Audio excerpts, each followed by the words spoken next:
Today we've got this big question, why will Jesus return? And maybe this one, as you hear it initially, it's kind of the talk that feels a bit like someone's come along with a dumper truck and dumped a ton of bricks in your front garden. It's a bit like, whoa, this is heavy stuff. What are you doing talking about this? The truth is, it's about as popular thing to speak about most commonly as politics is. We try and stay away with it. For lots of us, it's as probable as getting hit by lightning. It could happen, but it's just probably not going to happen. It feels far away from our experience, doesn't it? Like further than the furthest galaxy. But the thing that the return of Jesus Christ does do is I think it touches on an underlying fear that lots of us have under the surface, that some kind of dark ending is coming. So for you, maybe some people in this room are Christians, I don't know, maybe it is the return of Jesus, but there's an underlying fear in lots of people at the moment, especially with Vladimir Putin on the back foot. Maybe he's just crazy enough, maybe he's so defensive he is just going to press the big red button and there's going to be a nuclear war and World War III. It's a real fear that lots of people have right now. Or if it's not that dark end, maybe it's the dark end of a global warming weather disaster, or maybe it's the dark end of global financial ruin with the cost of living. What is the dark end that you find most fearful? But then for some, there's this fearful idea of Jesus' return. I've heard it said recently quite a few times by different people, something along the lines of this: I don't really believe in God. But if there is a God, I don't want to just live life my way and then find out one day that there is a God and that I'm guilty and I've got to stand before him, because that won't be good. I don't really believe in him, but then on the other hand, maybe I should. You see, the idea of Jesus' return is associated with a day of accountability. We call it the day of judgment. Jesus is going to come to judge everyone who's living and everyone who's already died. But of course, as soon as you say that, you've got two questions that a lot of people are going to ask. Here's the two questions. Question number one, who is Jesus to think that he can judge anybody? And second, who are you, Jesus, honestly? But secondly, why should anybody actually truly believe that the ultimate end of all things is the return of Jesus? What a bonkers thing to believe.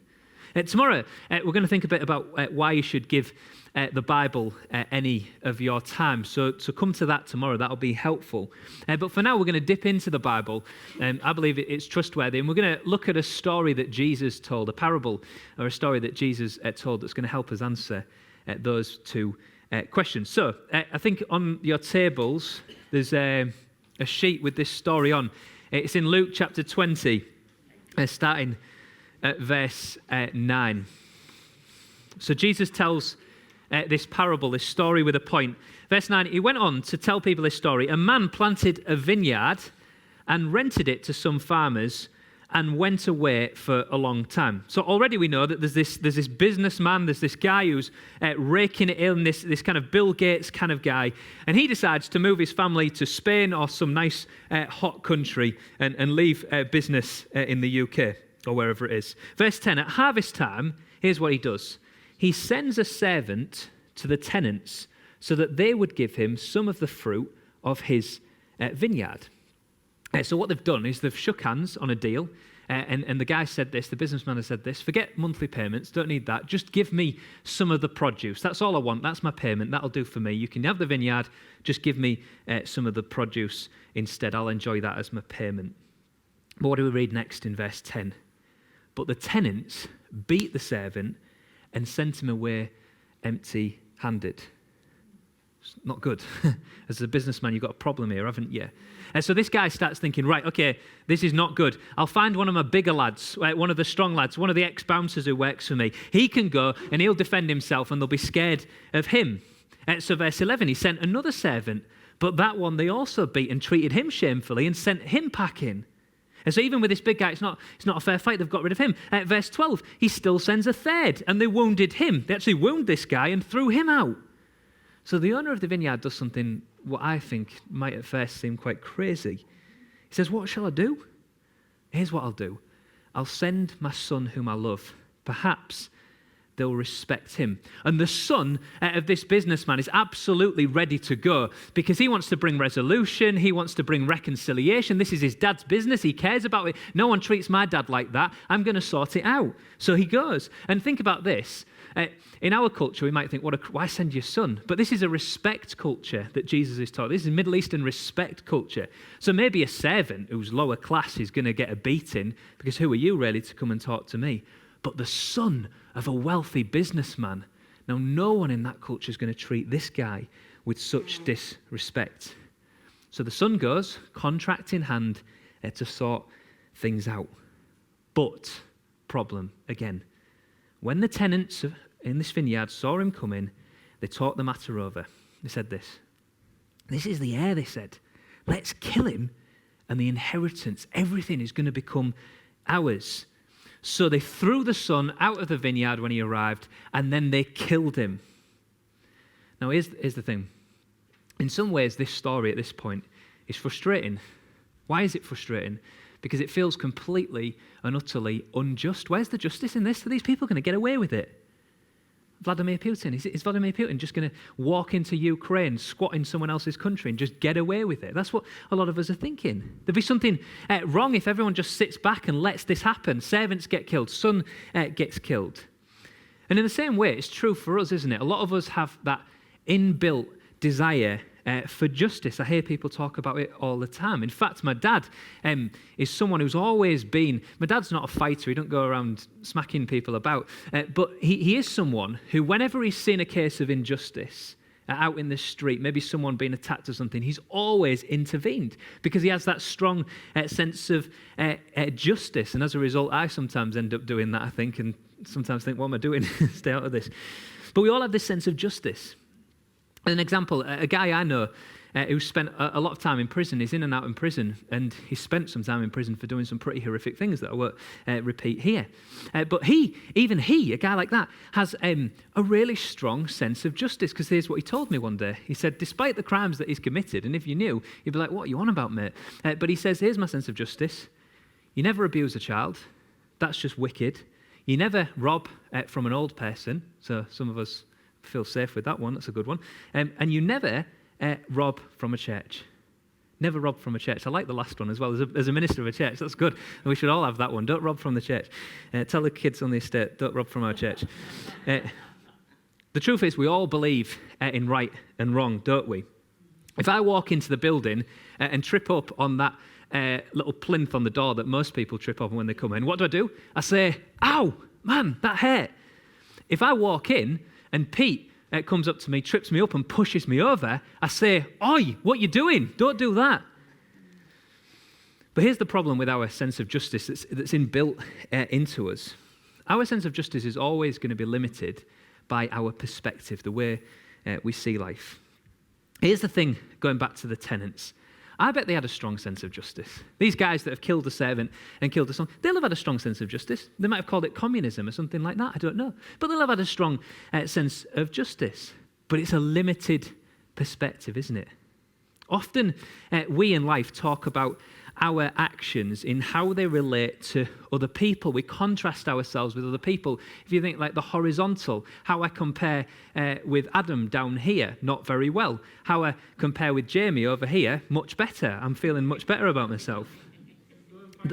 Yeah, Jamie will hurt me. The problem for the tenants, whether they liked it or not, is that there is an owner of the vineyard. They're looking horizontal, but there's an owner to this vineyard. They need to look vertical. Who is the boss? And here's a simple question for us. How are we and how do we relate to the boss man of this vineyard that we all live in? So the vineyard, it's called planet Earth. We all live on it.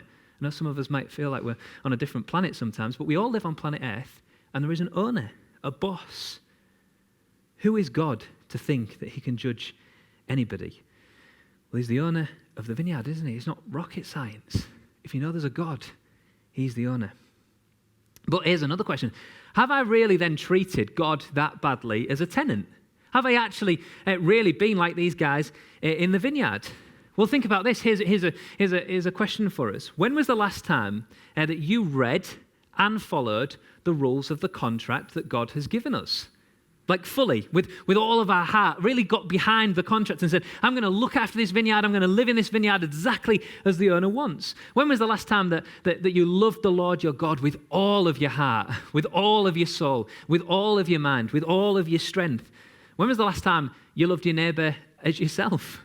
For me, I just don't know. I just pretend to love myself a bit more than other people. When was the last time I honoured God with absolutely everything? My time, my wealth, my thought life, my actions, everything. We left the story of the vineyard thinking, where is the justice? Where is it for these guys? It does come, doesn't it? It does come, because we didn't finish the story. Look down at verse 15 if you can, or just listen in. It says this, what will the owner of the vineyard do to them? He will come and kill those tenants and give the vineyard to other people. They are accountable to the owner of the vineyard. And in the same way, whether we like it or not, we're accountable to the owner. God says that one day he will send his son to hold the world to account. A day of judgment when all of our deeds, thoughts, attitudes will be weighed up and judged. Now, let me say this. This is a great day.